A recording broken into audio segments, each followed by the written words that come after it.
नमस्कार दोस्तों, मैं हूं पुलकित मोहन सिंगला। स्वागत है आपका हमारे चैनल में। दोस्तों, किसी का सवाल था कि अगर हम इस जन्म में हिंदू धर्म में पैदा हुए हैं या किसी भी धर्म में पैदा हुए हैं, कृष्ण हैं, मुस्लिम हैं, कोई भी धर्म में हम हैं, तो क्या अगले जन्म में हम किसी और धर्म में पैदा हो सकते हैं। दोस्तों, धर्म तो बहुत दूर की बात है। आपकी आत्मा किसी भी शरीर में डाली जा सकती है। 84 लाख योनियाँ ईश्वर ने यूं ही नहीं बनाई हैं। ये ईश्वर ने जताने का प्रयास किया है आपको कि आप इस बात का अभिमान ना करो कि आज आप जिस स्थिति में हो वो बहुत सुंदर है, और जो बाकी लोग जिस स्थिति में हैं वो बहुत दयनीय है। या बहुत लोग होते हैं धर्म के नाम पे एक दूसरे से नफ़रत करते हैं, एक दूसरे को नीचा दिखाते हैं, जात के नाम पे दिखाते हैं, कास्ट के नाम पे, रिलीजन के नाम पे, यहाँ तक कि जानवरों को तुच्छ समझते हैं कि हम इंसान हैं, हमारे आगे जानवर तो कुछ नहीं। तो इसी घमंड को ईश्वर ने तोड़ दिया है, क्योंकि ईश्वर ने जो 84 लाख योनियों का निर्माण किया वो इसीलिए किया ताकि आपकी आत्मा प्रत्येक उस योनि का मज़ा चख सके, पता लगा सके अपने आप को कि कैसा फील होता है उस योनि में जीना। और जब बाकी लोग तिरस्कार करते हैं, सपोज़ आज आप किसी कुत्ते को लात मार रहे हो कि अरे ये तो कुत्ता है, क्या है इसकी बिसात, हम तो इंसान हैं, और अगले जन्म में ईश्वर आपको वही कुत्ता बना देता है और उस कुत्ते को इंसान, और आप लात खाते हो अब उसकी। तो आपको भी वो जो टिट फॉर टैट है, आई फॉर एन आई है, ये ईश्वर के न्याय में ज़रूर होता है, ताकि आपकी आत्मा भी समझ सके कि कुत्ता बनना क्या होता है, वो लात खाना क्या होता है, झूठन खाना क्या होता है, प्रताड़ना सहना क्या होता है, ठंड में बाहर घूमना क्या होता है, भूखे प्यासे रहना क्या होता है। तो ईश्वर आपको भी, आपकी आत्मा को भी कर्म बंधन के हिसाब से आपकी आत्मा भी वो प्रताड़ना झेलने के लिए सजग हो जाती है, उस जीवन को जीने के लिए सजग हो जाती है, ताकि किसी भी इंसान को इस बात का अभिमान ना हो जाए कि आज मैं ऐसा हूँ और बाकी लोग तो यूं ही हैं। तो इसी वजह से ईश्वर ने योनियों का निर्माण किया, ताकि आत्मा इस बात को समझ सके कि अगर हम बुरा करेंगे तो कल को हमारा हशर ऐसा भी हो सकता है। तो धर्म तो बहुत छोटी चीज़ है कि आप हिंदू धर्म में हो, या आप, बहुत लोग धर्म के नाम पे सोचते हैं हमारा धर्म सुपीरियर है, दूसरे का तुच्छ है। तो यही भावना गलत है। धर्म इंसानों ने बनाए हैं, ईश्वर ने नहीं।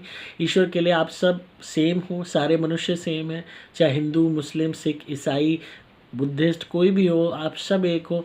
एक जैसा शरीर है, आंखें दो हैं, नाक एक है, मुंह एक है, वही दिल में जो है धड़कन एक ही है, एक ही दिल है, 2 किडनियाँ है, सब कुछ सेम है, खून तक का रंग लाल है, ना कोई चीज़ बदली है ना कुछ है। बस इंसानों ने अपनी सोच के हिसाब से, अपनी रहन सहन के हिसाब से, अपनी बिलीफ के हिसाब से अपने ईश्वर को, अपने भगवान को चुन लिया है, उससे संबंधित रंगों को चुन लिया है, उससे संबंधित अपने रिचुअल्स को चुन लिया है। बट इट डज़ंट मीन कि हम सब अलग हैं, हम सब एक हैं। और उसके बाद आते हैं जानवर। हम जानवरों में भेदभाव करते हैं। इतनी योनियाँ भगवान ने इसीलिए बनाई है। और आत्मा ऐसी है, जिस तरीके से इंसान कपड़े बदलता है इसी तरीके से शरीर बदलता है। और शरीर बदलना आत्मा के हाथ में नहीं होता, क्योंकि वो सब कर्म बंधन के हाथ में है। आपके हाथ में कब तक है? जब तक आप इस बात के लिए निश्चिंत हो कि आप अच्छे कर्म कर रहे हो। अगर आप इस अभिमान में जी रहे हो आप अच्छे कर्म कर रहे हो और बुरे कर्म हो रहे हैं साथ साथ, तो इस बात को भी तैयार रहिए कि आपका कोई भी राइट आप पे नहीं चलेगा कि नहीं मुझे ये शरीर चाहिए। यहाँ आप कपड़े अपनी निजी ज़िंदगी की तरह चूज़ नहीं कर सकते कि नहीं मुझे आज लाल पहनना है, नहीं आज मुझे पीला पहनना है।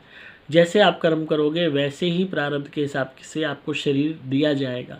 इसी वजह से प्रेत योनि भी बनाई जाती है कि बिन शरीर के आत्मा घूमे और इस बात को समझे कि शरीर कितना ज़रूरी है।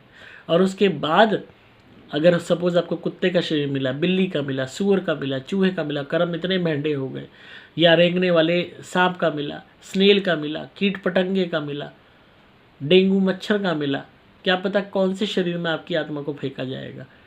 और इंसान में भी अगर सपोज़ आप 1 मिनट के लिए इस बात को कहते हो मेरे ही धर्म में मैं पैदा हो गए, सपोज़ आप बहुत गरीब पैदा हुए, या हो सकता है ऐसी कंडीशंस हुई जहाँ फैमिली बहुत ख़राब हुई, तो यू नेवर नो कि भगवान आपकी आत्मा को कहाँ डाले। कोई भी आत्मा कहीं भी पैदा हो सकती है। एक इंसान जो सपोज़ मैं हिंदू धर्म में, हो सकता है मैं अगले जन्म में अंग्रेज़ बन जाऊँ, हो सकता है जो है, इसका कुछ नहीं पता किसी भी आत्मा का कि कौन सी आत्मा कहाँ जाएगी। आप इस चीज़ को ना गैस कर सकते हो, ना आप इस चीज़ के लिए ओवर डिटरमिनेंटल हो सकते हो, ना आप एश्योरिटी से कह सकते हो कि नहीं मुझे तो यही मिलेगा। ये सब आपके शुरू से ज़िंदगी के आपकी आखिरी सांस तक किए हुए कर्म के हिसाब से ही आपका प्रारब्ध रच लिया जाता है, उसी हिसाब से आपके शरीर का निर्माण ऑलरेडी हो चुका होता है कि किस शरीर में आपकी आत्मा को डाला जाएगा।